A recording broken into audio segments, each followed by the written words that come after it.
میرے سیدی اعلیٰ حضرت رحمۃ اللہ تعالی علیہ، ان کو رسول کریم صلی اللہ علیہ وسلم کے فرامین پہ کتنا بھروسہ ہے، کتنا بھروسہ ہے۔ اب میرے امام آپ فرماتے ہیں ایک مرتبہ نا کشتی کے اندر سوار تھے، بیڑے میں سوار تھے، تو بیڑا جو ہے نا وہ اچانک سمندر کے اندر طوفان آیا، وہ لرزنے لگا، کانپنے لگا، ڈوبنے کی جو ہے وہ ایک بن گئی صورتحال۔ اب لوگ آئے آپ کے پاس اور آ کے کہنے لگے حضور دعا فرمائیں، بیڑا ڈوب رہا ہے، آپ دعا کریں اللہ تبارک و تعالیٰ جو ہے وہ کوسانی والا معاملہ فرمائے، بیڑا بچ جائے۔ تو اعلیٰ حضرت رحمۃ اللہ تعالیٰ ان سے فرمانے لگے جاؤ اللہ کا ذکر کرو، دعا دو کی ضرورت کوئی نہیں، بیڑے کو کچھ نہیں ہوتا، بیڑا نہیں ڈوبے گا۔ اب لوگوں نے کہا مولانا آپ کے پاس دعا کے لیے آئے ہیں، آپ یہ کیا کہہ رہے ہیں کہ سمندر میں طوفان آیا، بیڑا لرز رہا ہے اور آپ کہہ رہے ہیں کچھ نہیں ہوگا۔ آپ نے مسکرائے اور فرمایا کہ جاؤ کچھ نہیں ہوگا، میں جو تمہیں کہہ رہا ہوں کہ کچھ نہیں ہوگا۔ اب لوگوں نے برے برے الفاظ بھی بولے، کچھ سخت جملے بھی بولے، لیکن اعلیٰ حضرت مسکراتے رہے۔ پھر اچانک وقت ہوا کہ سمندر کا طوفان رک گیا، بیڑا وہیں تیرتا رہا۔ اب لوگوں کو شرمندگی ہوئی تو پاس آ کے معافی مانگی اور کہنے لگے حضور آپ کو کیسے پتا تھا کہ بیڑا نہیں ڈوبے گا؟ اب رسول کریم کی ذات پہ اعتماد اور یقین کتنا ہے۔ سیدی اعلیٰ حضرت رحمۃ اللہ تعالی فرمانے لگے میرے رسول پاک صلی اللہ تعالی وسلم نے فرمایا کہ اگر یہ دعا پڑھ کے کوئی بندہ سواری پہ سوار ہو جاتا ہے تو اس کی سواری کو نقصان نہیں ہوگا، کشتی میں بیٹھا ہوگا تو کشتی ڈوبے گی نہیں۔ جب کشتی میں سوار ہوا تھا میں نے وہ دعا پڑھ لی تھی، کیسے ہو سکتا ہے کہ میرے رسول پاک فرمایا ڈوب نہیں سکتا اور وہ بیڑا ڈوب جائے، وہ بیڑا ڈوب جائے۔ اتنا ذات پر جب یقین آتا ہے تو پھر اللہ تبارک و تعالی نواز بھی دیتا ہے، اللہ نوازتا بھی ہے۔ اور پھر حضرت انس بن مالک رضی اللہ تعالیٰ عنہ کی حدیث پاک آپ روایت کرتے ہیں۔ اب سیدی اعلیٰ حضرت جب وہ حدیث پاک لکھی نا تو اس کے ضمن میں آپ نے ایک شعر لکھا، پھر وہ شعر بعد میں عرض کرتا ہوں۔ حدیث پاک کس طرح کہ حضرت انس رضی اللہ تعالیٰ عنہ حضور کی بارگاہ میں آئے، عرض کی یا رسول اللہ صلی اللہ تعالی علیہ وسلم، قیامت کے دن جب قیامت قائم ہوگی، نفسا نفسی کا عالم ہوگا، بڑی شدت کا ماحول ہوگا، اس وقت ہم آپ کو ڈھونڈنا چاہیں تو کہاں ڈھونڈیں، کہاں ڈھونڈیں، آپ کو کہاں ملے؟ کیونکہ انہیں بھی پتا تھا مشکل کشا قیامت میں یہی ہیں،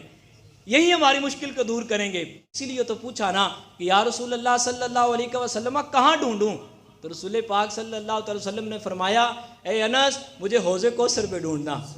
حوض کوثر پہ ڈھونڈنا، وہاں میں اپنے غلاموں کو جام بھر بھر پلا رہا ہوں گا۔ عرض کی یا رسول اللہ وہاں نہ پاؤں تو کہاں جاؤں؟ تو فرمایا کہ پل صراط سے میرے غلام گزر رہے ہوں گے، وہاں سے گزر رہے ہوں گے، اور میں وہاں کھڑا ہو کر اپنی امت کے لوگوں کے لیے دعا کر رہا ہوں گا اور اللہ سے کہہ رہا ہوں گا ربی سلم امتی، ربی سلم امتی، یہ دعا کر رہا ہوں گا۔ اب اعلیٰ حضرت رحمۃ اللہ تعالیٰ نے یہ حدیث پاک پڑھی، اب یہ واقعہ بعد میں ہونا ہے، قیامت کے دن ہونا ہے، لیکن اعلیٰ حضرت رحمۃ اللہ تعالی علیہ کا یقین رسول پاک صلی اللہ علیہ وسلم کی زبان پر، آپ کے الفاظ پر یقین کامل کتنا ہے۔ آپ پھر بول اٹھے اور کہنے لگے کہ رضا پل سے اب وجد کرتے گزریے، ڈر کے نہیں، کانپ کے نہیں، بلکہ کہنے لگے رضا پل سے اب وجد کرتے گزریے کہ ہے رب سلم صدائے محمد صلی اللہ علیہ وسلم۔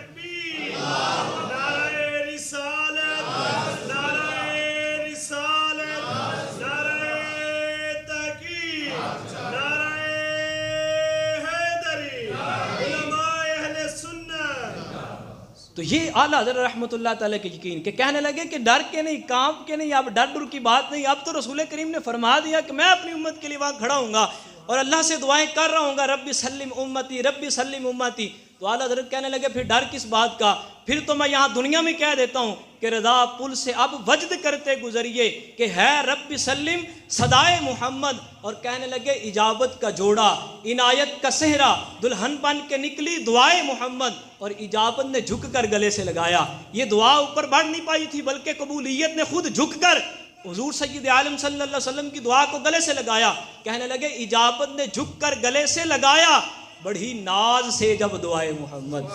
صلی اللہ تعالی علیہ وآلہ وسلم۔ تو جب بندے کے اندر یہ یقین اور یہ یقین کامل آتا ہے تو پھر بندے کو اللہ تبارک و تعالیٰ کی ذات کے سوا کسی کا ڈر نہیں رہتا، پھر مسلمان دنیا میں سرخرو ہوتا ہے، پھر وہ سر اٹھا کے دکھتا ہے۔ اب سید اعلیٰ رحمۃ اللہ تعالیٰ کا دور ایسا تھا کہ اس وقت انگریزوں کی حکومت تھی، اس وقت کئی ملا بکے، کئی ملا، بڑے بڑے مدارس چلانے والے، بڑے بڑے اپنے نام رکھنے والے، بڑی بڑی تحریریں اور کتابیں لکھنے والے انگریزوں کے ٹکے پہ بک گئے اور انہوں نے اپنا دین بیچ دیا اور انگریزوں کے موافق فتوے دینے لگ گئے اور ان کی جو ہے وہ مخالفت کرنے کی بجائے ان کی حمایت کرنے لگ گئے۔ لیکن اعلیٰ حضرت رحمۃ اللہ تعالی اس دور کے اندر بھی ڈٹ کے رہے اور ایسا شعر اپنے بارے میں خود لکھا کہ کل کے رضا ہے خنجرے خون خار برق بار، اعداء سے کہہ دو خیر منائے نہ شر کریں۔ یعنی اس دور کے اندر کیا حضرت رحمۃ اللہ تعالیٰ فرما رہے ہیں کہ اس دور میں کہ جب کفار کا جو ہے وہ سارا سسٹم تھا، حکومت انگریزوں کی تھی، اور ملا بک رہے تھے، بڑے بڑے مولوی جو اپنے آپ کو بڑا بڑا عالم کہتے تھے وہ بک رہے تھے، اس دور میں سیدی اعلیٰ حضرت نے کہا تھا کہ میرا قلم بھی کوئی خرید نہیں سکتا۔